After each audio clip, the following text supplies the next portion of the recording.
We're going to toss our light brown sugar and our dark brown sugar into this. You could absolutely replace completely with only light brown or only dark brown sugar. It will affect the flavor though.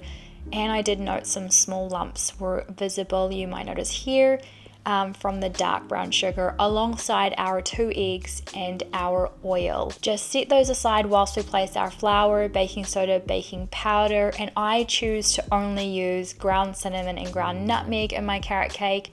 Those are like 2 wonderful spices.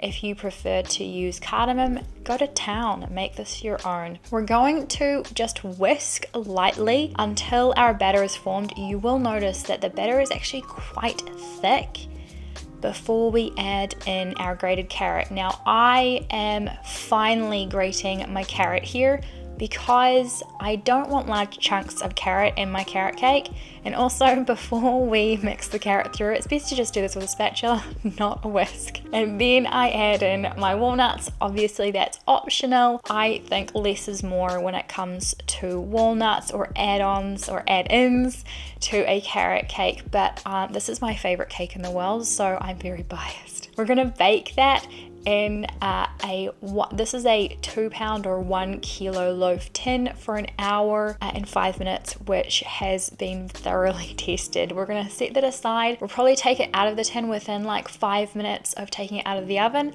so that it doesn't like get moisture too much, and we'll just set it aside on a cooling rack to cool whilst we make our cream cheese frosting. I've done a lot of research on this. We want to get our butter super fine and fluffy, add in the sugar and get those to be like a homogeneous mixture before we add in our cream cheese.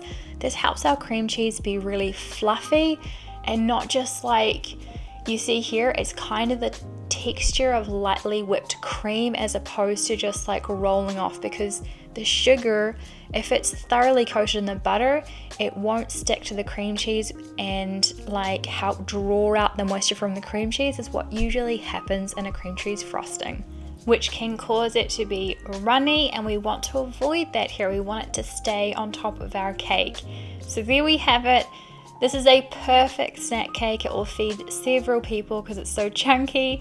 Do let me know your thoughts in the comments below. Like and subscribe for more videos like this.